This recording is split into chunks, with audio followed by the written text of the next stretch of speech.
पटना में छात्रों पर लाठीचार्ज, दौड़ाकर पीटा। पटना के गर्दनी बाग में आंदोलन कर रहे छात्र मंगलवार को सीएम हाउस का घेराव करने के लिए डाक बंगला पहुंच गए। इस दौरान छात्रों की सीआरपीएफ जवानों के साथ धक्का मुक्की हुई। प्रदर्शन के दौरान एक छात्र का सिर फट गया, जबकि एक छात्रा बेहोश हो गई। पुलिस ने छात्रों को रोकने के लिए वाटर कैनन का इस्तेमाल किया। कुछ छात्रों ने पुलिस की ओर पत्थरबाजी भी की, जिसमें टाउन डीएसपी नारायण सिंह घायल हो गए। कई पुलिस कर्मियों को भी चोट लगी। हालात बिगड़ता देख पुलिस ने लाठीचार्ज कर दिया। कुछ छात्रों को दौड़ा कर पीटा गया। राहुल व खड़गे की पीएम मोदी को चिट्ठी, कहा जाति जनगणना के सवाल बदलें। कांग्रेस अध्यक्ष मल्लिकार्जुन खड़गे और राहुल गांधी ने जाति जनगणना को जातियों के नाम दर्ज करने और डेटा जुटाने की तरीके का विरोध किया है। उन्होंने पीएम मोदी को लेटर लिखकर जनगणना में पूछे जाने वाले सवाल बदलने की मांग की है। जनगणना के सवालों में पिछड़ा वर्ग शब्द नहीं होने पर आपत्ति जताई।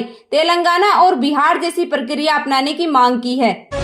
गडकरी ने जिम्मेदारी नई पीढ़ी के हाथों में सौंपने वाले बयान पर सफाई दी। नितिन गडकरी ने 23 अगस्त को पुणे में एक कार्यक्रम में कहा, अब ज्यादा काम नहीं कर सकता, जब कर सकता था तब किया।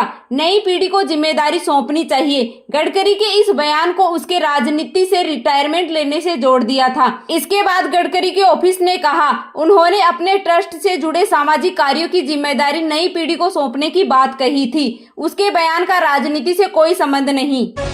चीनी की कीमतें हाई रिकॉर्ड से 18% तक घटी। सरकार की ओर से चीनी के आयात को अनुमति दी जाने के बाद कारखाने से निकलने वाली चीनी के भाव 18% तक गिरकर 55 रुपए प्रति किलो पर आ गए हैं। पिछले हफ्ते चीनी का भाव 67 रुपए प्रति किलो के हाई स्तर पर पहुंच गया था। केंद्रीय खाद्य सचिव ने बताया कि सरकार ने चीनी की कीमतों को नियंत्रित करने के लिए कई अहम कदम उठाए हैं। चंपत राय के खिलाफ संतों की बैठक पुलिस ने रोकी। अयोध्या में मंगलवार को ओम आश्रम में राम मंदिर चढ़ावा चोरी और चंपत राय के खिलाफ चल रही संतों की बैठक को पुलिस ने रोक दिया। संतों का आरोप है कि बैठक के बीच पुलिस पहुंची और संतों को बाहर निकालकर आश्रम में ताला लगा दिया। गुस्साए संतों ने चंदा चोर के नारे लगाए। इलाहाबाद हाई कोर्ट ने स्कूलों में हिजाब पहनने की इजाजत देने से इनकार कर दिया। कोर्ट ने सोमवार को नाबालिग छात्रा की याचिका खारिज कर दी और कहा स्कूल में यूनिफॉर्म के नियम का पालन करना जरूरी है। इससे बच्चों में बराबरी की भावना रहती है, स्कूल की अपनी पहचान भी बनती है। पूर्व सीडीएस ने कहा युद्ध और राजनीति अलग नहीं। पूर्व chief of defence staff general Anil Chauhan ने मंगलवार को नई दिल्ली में ऑपरेशन सिंदूर और उसके बाद के हालात पर चर्चा की। यह आयोजन विवेकानंद इंटरनेशनल फाउंडेशन ने रखा था। इस दौरान पूर्व सीडीएस ने राष्ट्रीय सुरक्षा और लोकतांत्रिक शासन के रिश्ते पर बात की। उन्होंने कहा कि सेना राजनीतिक इच्छा का सीधा विस्तार है। किसी देश के राजनीतिक हित सबसे ऊपर होते हैं और सेना उन हितों की रक्षा करने के कई माध्यमों में से एक है। जम्मू कश्मीर के शोपियां में 6 संदिग्ध आतंकी गिरफ्तार। जम्मू कश्मीर के शोपियां जिले में सुरक्षा बलों ने सोमवार रात चेकिंग के दौरान 6 संदिग्ध आतंकियों को गिरफ्तार किया। उनके पास से 2 हैंड ग्रेनेड और हिजबुल मुजाहिदीन के 5 पोस्टर मिले हैं। वहीं पुलवामा में भी सुरक्षा बलों ने यरवान जंगल में सर्च ऑपरेशन के दौरान 2 संदिग्ध आतंकी सहयोगियों को गिरफ्तार किया। इनके पास से 1 पिस्तौल, 12 कारतूस और हैंड ग्रेनेड बरामद किए हैं। रिजिजू ने उठाया सवाल, राहुल के निशाने पर सिर्फ हिंदू क्यों? केंद्रीय मंत्री किरेन रिजिजू ने लोकसभा में विपक्ष के नेता राहुल गांधी के पितृसत्ता खत्म करने वाले बयान पर सवाल उठाए। उन्होंने पूछा कि कांग्रेस पार्टी हिंदू परंपराओं को क्यों निशाना बनाती है, अल्पसंख्यक महिलाओं की स्थिति पर चुप क्यों रहती है, वे समाज को न बांटे और बेटियों को कम न आंके। अमेरिकी राष्ट्रपति डोनाल्ड ट्रंप ने कनाडा से जुड़ी झील का नाम बदलने की बात कही। उन्होंने कहा कि वे लेक ओटारियो का नाम बदलकर लेक अमेरिका रखने का विचार कर रहे हैं। ट्रंप का यह बयान ऐसे समय आया है जब दोनों पड़ोसी देशों के बीच टैरिफ को लेकर तनाव बढ़ा हुआ है।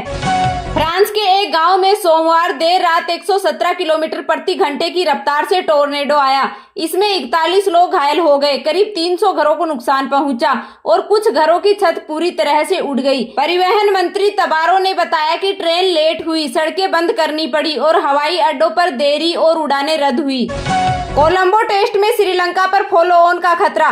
श्रीलंका ने भारत के खिलाफ पहली पारी में 265 रन पर 8 विकेट गंवा दिए। भारत ने पहली पारी में 503 रन बनाए थे।